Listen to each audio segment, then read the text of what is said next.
All right, folks, we are back. I'm your host, BKP. Good morning from the office, North Georgia's only live online morning show. Before we close this morning, I want to talk about, something nationally. Let's talk about ICE. And, you know, when you hear that ICE is, sanctuary cities and they won't cooperate and the courts won't cooperate with ICE. Yesterday, I happened to be down. Take that out of my ear, please. Yesterday, I happened to be down at a bond hearing in Pickens County, Georgia. And let me explain this because, and I was explaining this to somebody that was sitting next to me. There was an individual before the bond hearing that their attorney was trying to get them released, okay, and from Pickens County Jail. And as they were going through that, somebody in the court said, we noticed there's an officer there that goes through all probation and goes through your history and everything when you're trying to be released. And the judge says, we see there's a hold. We see there's a hold for you in another county, okay? So we are going to be releasing you out of Pickens County Jail, but we're going to be releasing you into custody of this other county. And I was explaining to the individual right there, that's exactly what ICE is talking about. Is you have these people, and not this individual that I'm talking about, but you have these people going before the judge everywhere in the United States. There's illegals, and the judge is releasing them, and they will not honor a hold. Now ICE will put a hold, okay, on these individuals, all right, and want to know that they've been released, and they will come pick them up. But these sanctuary city judges will not honor the hold, and they just release them. So I watched it yesterday where, this individual was being released, but there was a hold from another county, which they did honor, and the person's being released. That's exactly the example of what's happening in this country where ICE is concerned and illegals. Illegals commit crimes. There's a hold on the computer, but the judge doesn't honor the hold. I just had to bring that up. Now, that being said, a couple stories I want to look at before we go. Number 9, whatever happened to good old Ralph Northam up there in Virginia. He got away with this. Got away with it. Media helped him get away with that right there. Number 13, here's Governor Northam. Remember, Virginia governor says state needs someone that can heal. I'm not going anywhere. So I just thought I'd bring that up before we go. These guys got away with it. Got away with it. Number 10 here. This is the Attorney General in the state of Virginia. I forget his name. He got away with it. Blackface. Got away with it, man. Absolutely got away with it. These guys are getting away with it. Now, this guy's not quite getting to run. He's almost gotten away with it. This is number 11. This is Lord Justin Fairfax. Lord Fairfax there. Virginia Lieutenant Governor accuser adds details. Remember, Vanessa Tyson says Justin Fairfax assaulted her. Well, there's a second accuser of the lieutenant governor. And the lieutenant governor wants, this second accuser wants her day in court, okay? Or she wants Virginia to do a trial or do an investigation just like they did for, what's her name out there? Blasey Ford, Christine Blasey Ford of the Kavanaugh. And this is number 21, okay? This is the second accuser. Washington Post, number 21, I am willing to testify in public. Justin Fairfax should too. I am frustrated by calls for investigation rather than a public hearing into these matters. She don't want an investigation. She wants a public hearing. Investigations just disappear. Such investigations are secret proceedings out of the public eye, leaving victims vulnerable to select leaks and smears. And we all know how such investigations end, with inconclusive results. My privacy has already been violated, yet I am still willing to testify publicly under oath. Tyson has made the same offer. Now, this individual says Tyson's made the same offer. The first accuser, this is the second. Our plea to the Virginia General Assembly to require the same of Fairfax has been met with inaction. This is Meredith Watson. Let me get the first shot of that. I didn't get the, this is the first part of that. Let's go to 23 that I left out. Number 23. Since I came forward less than 2 weeks ago, certain politicians offered to support me if I made it a partisan issue.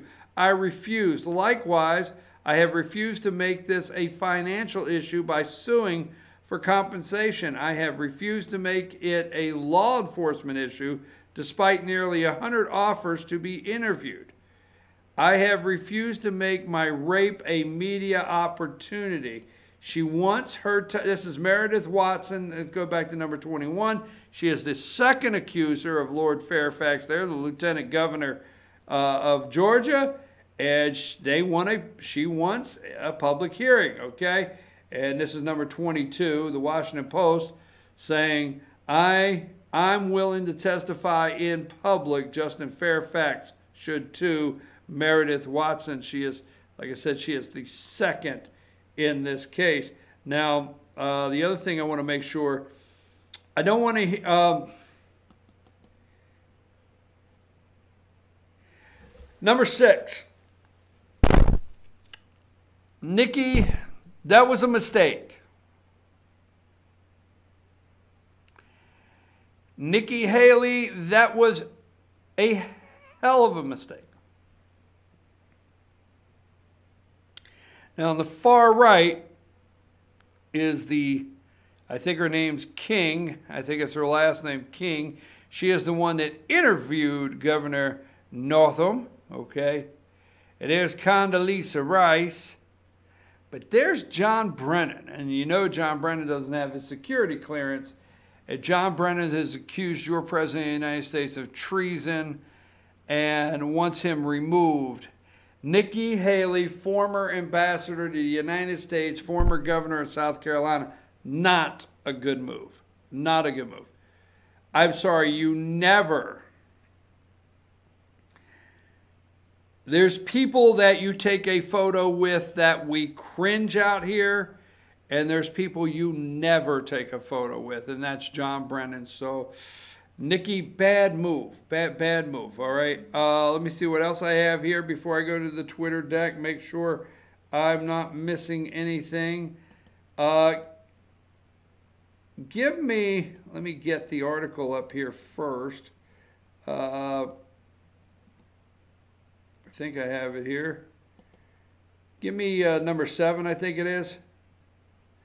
Now, this CBS reporter calls mainstream press political activist, propagandist. Okay, so Laura Logan, this is Laura Logan, gives her honest opinion about left-wing media. A mainstream press reported admitted what conservatives already knew in a Friday podcast interview, that the corporate news media is not journalism, but leftist public hackery.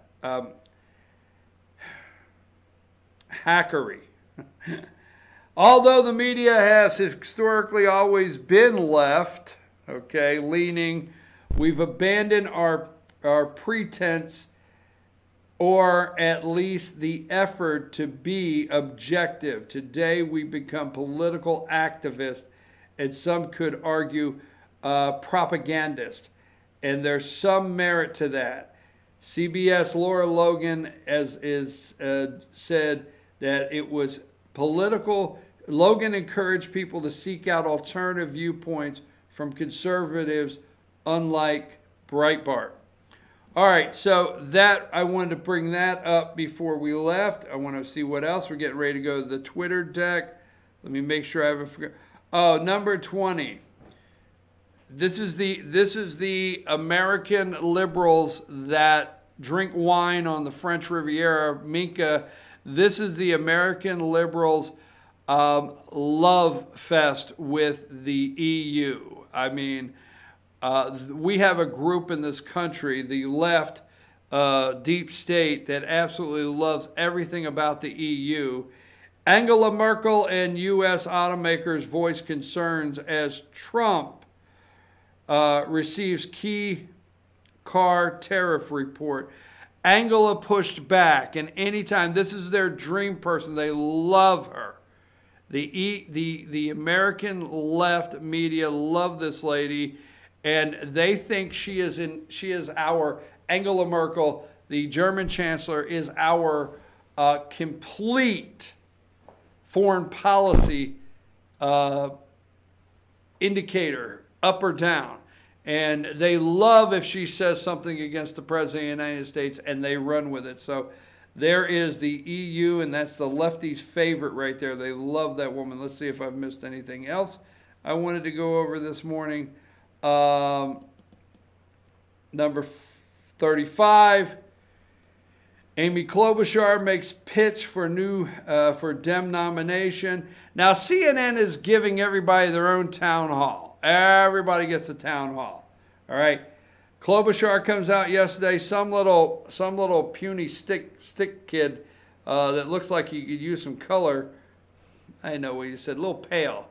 Raised his hand and said, "Would you take the pressure off us and pay for our college?" And she said, "No, no, it's not. It really can't happen." So Klobuchar didn't do anything great, but at the same time, she said, "Hey, you know what? We can't pay for it." Number 18, Dan Coats. Let me say this. I got two more things. Number 18, Dan Coats, Director of National Intelligence. They're trying to swirl rumors around that he may be leaving soon. Let me tell you something. There's a group of us out here in America that has waited a long time for a president to push back against the 100,000 employee Department of Justice, FBI, NSA, and the intelligence community. So if Dan Coats needs to go, I'm getting tired of hearing that the president will not listen to his national security team. Tired of it. There's a group of us from the CIA to the FBI to the entire list of national intelligence organizations in this country. We've waited for a president to push back. So they're wanting to tell you that Dan Coats may be leaving, all right?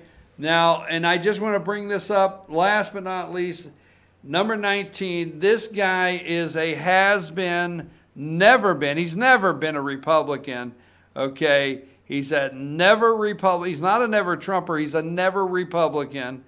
He ran as a Republican in Massachusetts, okay, which is meaningless. That it goes for Mitt Romney also.